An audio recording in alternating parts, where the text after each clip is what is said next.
Cybersecurity Today brings you the latest cybersecurity news with the help of our sponsor, Trend Micro. Back up your data, Linux distro escapes damage, and watch for crypto mining. Welcome to Cybersecurity Today. It's Friday, July 6th. I'm Howard Solomon. By now, I hope you know about the importance of having a backup of your data. It's also important, especially if you're a business, to have an extra backup off-site and not connected to your network.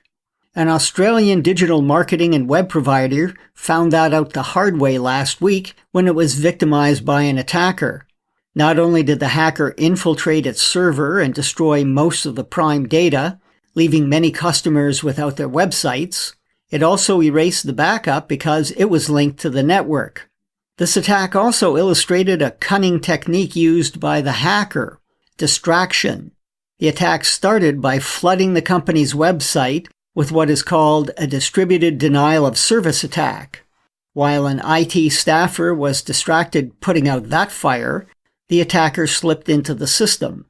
Once in, the attacker was able to change their password access privileges to give them access to everything. And that's another lesson. Administrators need two-factor or multi-factor authentication so an outsider can't get access to everything just by having one password. This was a small 3-person firm, but it might lose a lot of business. Speaking of two-factor authentication, a Linux distribution admitted it was stung recently when an attacker took over its site and nearly did serious damage to the code. Gen 2 Linux said that on June 27th, someone got control of an administrator account on its GitHub developer site and removed all access.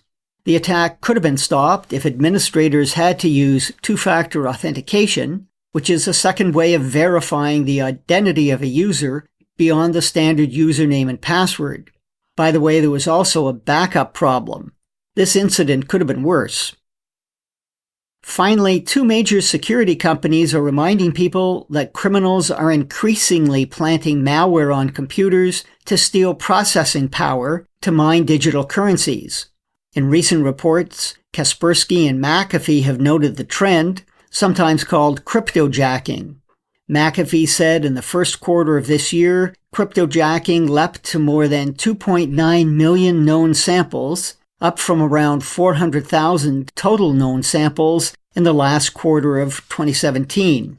Making your computer reap the benefits of free cryptocurrencies is easier for some criminals than stealing data and somehow having to sell it on the black market.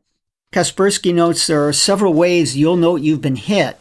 Your system response will slow because of the device's memory, processor, and graphics adapter are bogged down. If you have a mobile device, batteries will run down much faster than before, and devices may run quite hot. If the device uses a data plan, you'll see data usage skyrocket. It's repetitive, but the best protection is download as few apps as possible, be suspicious of every email or social media attachment you get, and keep your software up to date with the latest patches. That's it for Cybersecurity Today. Subscribe on Apple Podcasts, Google Play, or add us to your Alexa Flash briefing. Thanks for listening. I'm Howard Solomon. Cybersecurity Today is produced by the ITWC Podcast Network. This episode was brought to you by Trend Micro, smart, optimized, connected security solutions for your connected world. Learn more at trendmicro.com.